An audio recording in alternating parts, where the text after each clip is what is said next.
Buhari have urged the National Assembly to fast-track the passage of the Special Crimes Court bill.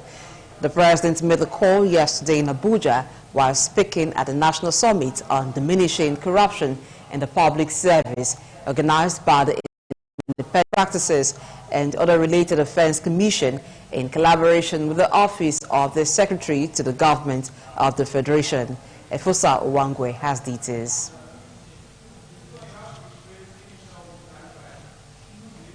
The president called on the judiciary to embrace and support the creation of special crimes courts. President Buhari said that the fight against corruption is of course not only for government and anti-corruption agencies alone. He said all arms and tiers of government must develop and implement the anti-corruption measures. He pointed out that the passage of the bill was a specific priority of this administration's economic recovery and growth plan 2017 to 2020. The president also used the occasion, which marked the launch of the Constituency Projects Transparency Group Report Phase 1, to reiterate his appeal to all well-meaning Nigerians to join in the fight against corruption. The lives and welfare of ordinary Nigerians can hardly be seen. The first phase report of tracking this project by ICPC confirms our worst fears that people at the grassroots have not benefited in terms commensurate with the huge sums appropriated for constituency projects since inception. President Buhari, who described corruption as the cause of many major problems in the country, said it is a catalyst for poverty, insecurity, weak educational system, poor health facilities and services, and many other ills of our society. Efosa Owangwe reporting. The Department of State Service has defended the continued detention of the convener of the Revolution Now protest, Mr. Omoyele Sowore. Addressing the news conference in Abuja yesterday, spokesman of the service, Mr. Peter Afunanya, insisted that the appropriate persons have not come for his release. Efosa Owangwe again has details. The DSS spokesman, Mr. Peter Afunanya, explained that those who came for Omoyele Sowore's release were protesters and administrative procedures must be followed for him to be released. He stressed that only the persons who stood as sureties for Sowore can secure his release from the DSS custody. Mr. Afunanya said that the service will never obstruct justice or disobey court orders, but will rather do the needful as soon as the appropriate processes have been concluded. He was granted bail by the court. Yes, we said we received the court order. Now, every legislative enactment and the judicial pronouncement needs to be enforced. If Sowore was granted bail and we said, and he was in our custody, and we said, yes, you have been granted bail. Now, do we bring Sowore at the gate and ask him to go? Is it a discharge of responsibility that we do that? Sowore has remained in the custody of the service weeks after a federal high court in Abuja granted him bail along with his co-defendant, Mr. Olawale Bakari, with some conditions. Both men were arraigned by the federal government on the charges of treasonable felony and money laundering, among others, but they have since pleaded not guilty. Efosa Owangwe reporting.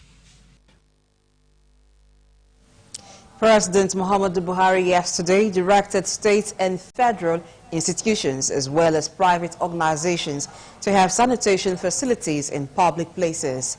This, he said, is part of efforts to end open defecation in the country. The president added that households must provide their sanitation facilities to ensure total coverage and sustainable access for the populace to end the practice. He said this would ensure that Nigeria does not take over from India as #1 nation in open defecation. President Buhari gave the directive in Abuja at the inauguration of the Clean Nigeria Use the Toilet campaign as part of the government's move to stop the rating of Nigeria as #1 in open defecation in Africa and second in the world. The president, represented by his vice, Professor Yemi Osinbajo, said the federal government is committed to providing an environment that would be conducive for the citizenry to end open defecation. An Ibadan High Court yesterday set aside the gazette that elevated and crowned Obas in Ibadan land by the immediate past Oyo State Governor Abiola Ajimobi. It granted the terms of settlement jointly filed by the state government and the claimant who doubles as the Osi Olubadan of Ibadan land. High Chief Rashidi Ladoja, Justice A. Aderemi, said since the parties have met and agreed, he was left with no option but to set aside the gazette. High Chief Ladoja in 2018 won a landmark judgment which quashed all the processes that led to the coronation of 21 of his fellow high chiefs and some bales by the Ajimobi-led government. Not satisfied with the judgment, the state government approached the Court of Appeal. Governor Seyi Makinde, however, opted for an amicable resolution of the dispute, which had pitted the 21 kings against the Olubadan of Ibadan land, Oba Saliu Adetunji, since 2017. You're watching the World News on Independence Television. Still to come, U.S. President Donald Trump's impeachment inquiry enters day 3. Please stay tuned for details and more after this break.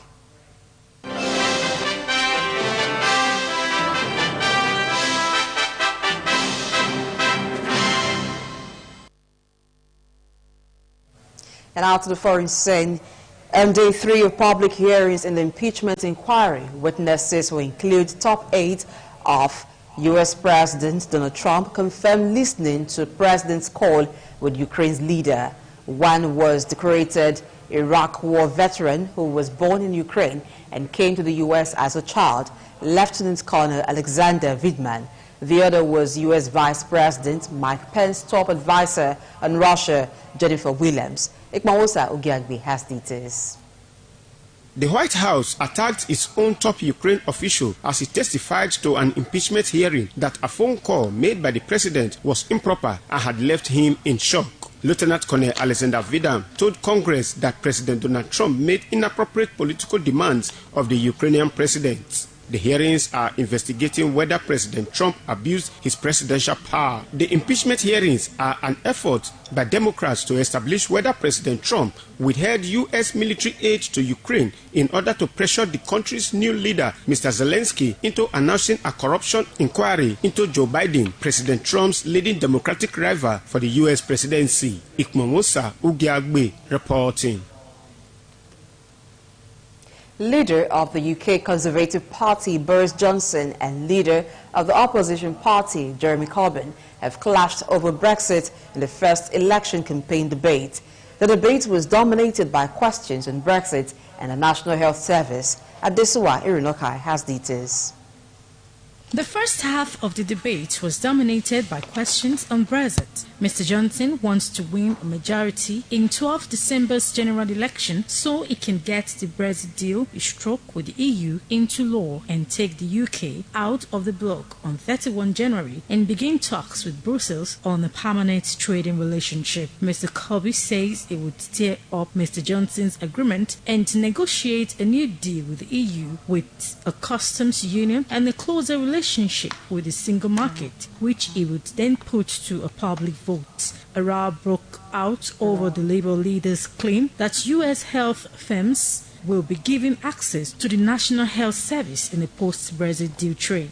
Are you going to campaign for Leave or Remain? I want to bring people together, therefore there will be a referendum in which that decision will be made by the British people and our government will abide by that decision. In his response, Mr. Johnson said the claims were an absolute invention and that there were no circumstances whether his government or any Conservative government will put the National Health Service on the table in any trade negotiation. A document here of US-UK negotiations, summary of specific negotiating objectives, full market access for US products to our National Health Service. You're going to sell our National Health Service out to the two leaders then clashed over whether Brexit put the future on the union between England and Scotland at risk. Adesuwa Irinokai reporting.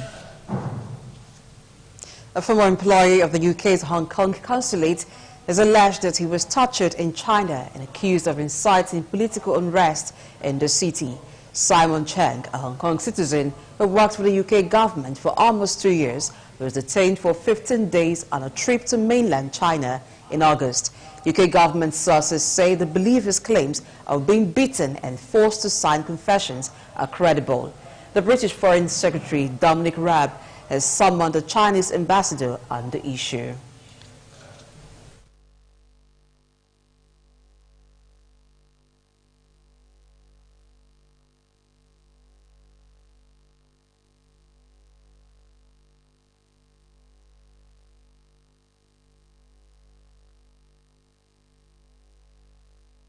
For example, like to put me hands up, handcuff, and for several hours, and then you feel very painful. Of course, they will ask whether the consulate instruct me to mingle with the protest. They regard me as the mastermind, represents the UK. I cried and I said, don't need to torture me. I said, you don't need to torture me. I would say anything you wanted to say, but I want to make 100% clear is that I didn't. The UK didn't assign any resources, materials and something to the protest. In another development, a 4-day siege of Hong Kong's Polytechnic University is nearing an end, although many of protesters remain inside. About 900 protesters have already left the campus, hundreds of whom were under 18. At this why Runokai has details. The campus, which turned into a fiery battleground during the past week, is surrounded by police who are arresting for rioting any adults trying to leave. Some are too scared to leave as a result, leaving them trapped inside. The campus siege has been one of the most dramatic confrontations in the wider protest movement that has paralyzed the city for more than 5 months. Triggered by a new withdrawn controversial bill, the movement has at its root a fear, especially among young people, that their unique identities are under threat from China. Hong Kong is a part of China, but as a former British colony enjoys freedom not seen on the mainland. Meanwhile, the US Senate has passed a bill which could strip Hong Kong of its special trade status if it fails to uphold democracy and human rights, though it still needs approval from President Donald Trump. The bill was swiftly condemned by China, which accused the US of blatantly interfering in Hong Kong's affairs. Adesuwa Irinohai reporting. Elsewhere, deforestation of Brazil's Amazon rainforest increased by 29.5% in 12 months, the highest rate since 2008. The country's space agency reports say the rainforest lost 9,762 square kilometers of its vegetation between August 2018 and July 2019. Scientists said the Amazon has suffered losses at an accelerated rate since far-right President Jair Bolsonaro took office in January. They said the president favors development over conservation.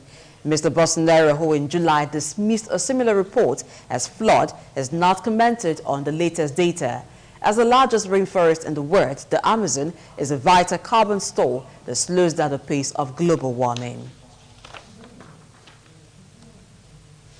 A pregnant woman was killed by dogs in a forest in northern France while a hunt with hounds was happening in the area.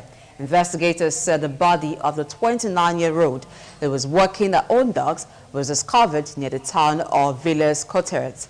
They said she died after several dog bites to the upper and lower limbs and the head. Tests on 93 dogs were being carried out in an attempt to establish which other dogs were responsible for the attack. 5 dogs belonging to the woman were among those being tested. An autopsy showed that the victim suffered dog bites to the head, torso and arms. Police said they had opened a manslaughter investigation.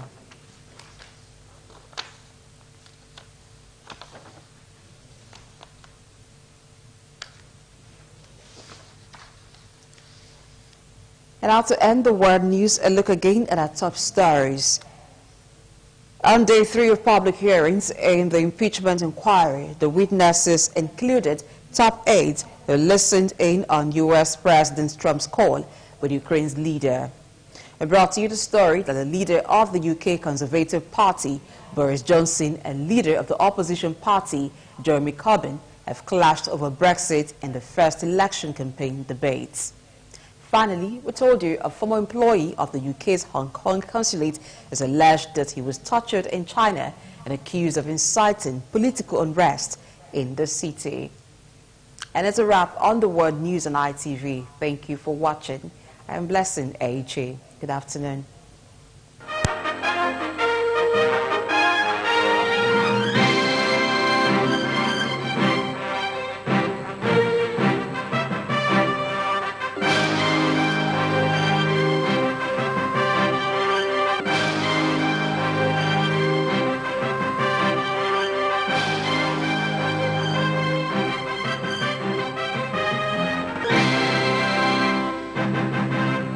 Independent television news, truly independent.